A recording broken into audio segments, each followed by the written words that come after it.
We've discussed probability, the relationship of samples and populations, and the central limit theorem. Now, it's time to begin talking about inferential statistics by describing the steps involved in hypothesis testing.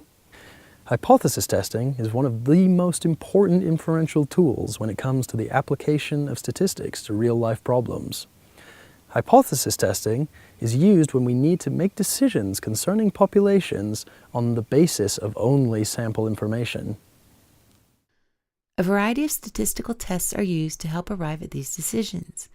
For example, the analysis of variance tests, ANOVA, and the chi-square test of independence, to name a couple.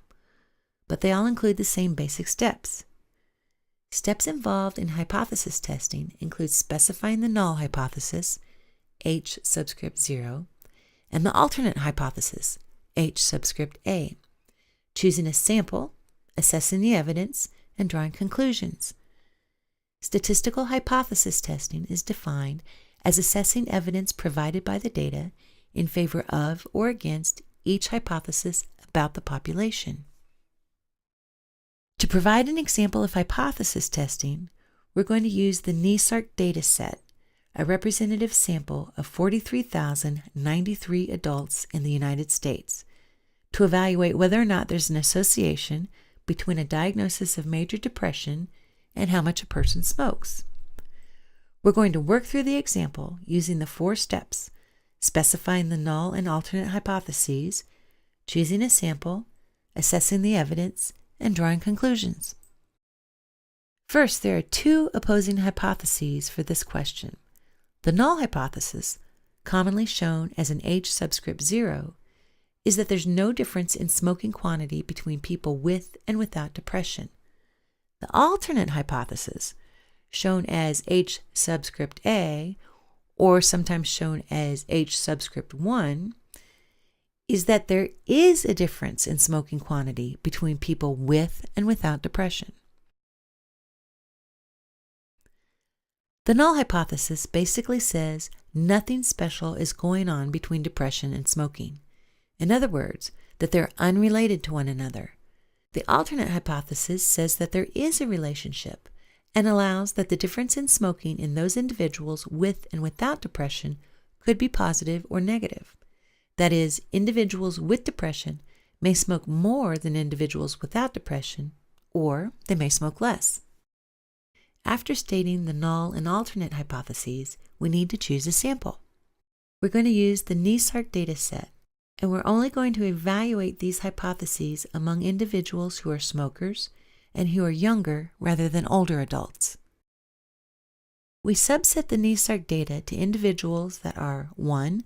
Current daily smokers, that is, they've smoked every day in the month prior to the survey, and 2. Are age 18 to 25. This sample, N equals 1,320, showed the following. Young adult daily smokers with depression smoked an average of 13.9 cigarettes per day, with a standard deviation of 9.2 cigarettes. Young adult daily smokers without depression smoked an average of 13.2 cigarettes per day, with a standard deviation of 8.5 cigarettes. While it is true that 13.9 cigarettes per day are more than 13.2 cigarettes per day, it's not at all clear that this is a large enough difference to reject the null hypothesis, or to say that smokers with depression smoke significantly more than smokers without depression. While it's true that 13.9 cigarettes per day are more than 13.2 cigarettes per day, it's not at all clear that this is a large enough difference to reject the null hypothesis, or to say that smokers with depression smoke significantly more than smokers without depression. So now we need to assess the evidence in order to determine whether the data provides strong enough evidence against the null hypothesis, that is, against the claim that there is no relationship between smoking and depression.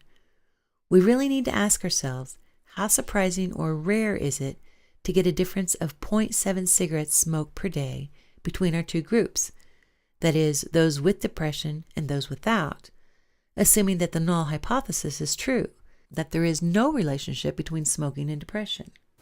This is a step where we calculate how likely it is to get data like this when the null hypothesis is true. In a sense, this is really the heart of the process, since we draw our conclusions based on the probability estimate.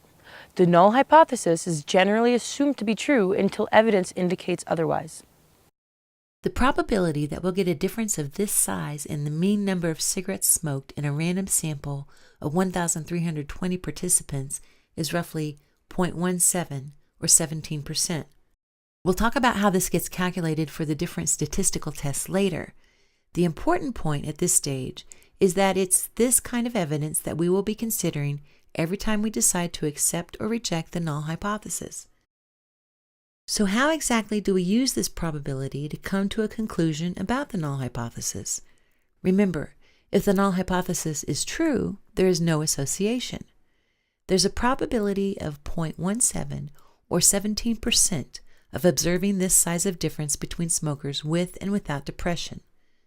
The translation of this 17% probability is that if we took 100 random samples from our population, we would be wrong 17 out of 100 times if we rejected the null hypothesis and said that there was a difference in smoking quantity for smokers with and without depression. Now we have to decide whether or not this is something that we feel comfortable about. Do we mind making a mistake in saying that there is a difference in smoking quantity 17 out of 100 times? Does this probability of 0.17 make what we're observing rare enough to make us feel confident about rejecting the null hypothesis? We can all probably agree that a probability of 0.50 would certainly not give us enough confidence to reject the null hypothesis, because 0.50 or 50% means that we would be right 50 out of 100 times and wrong 50 out of 100 times, no better than making decisions based on the flip of a coin. Being wrong 17 out of 100 times would make us far less likely to be wrong in rejecting the null hypothesis. But we would still be less certain than if the probability were even smaller, say 10 or even 5%. Basically, this is our decision when testing hypotheses.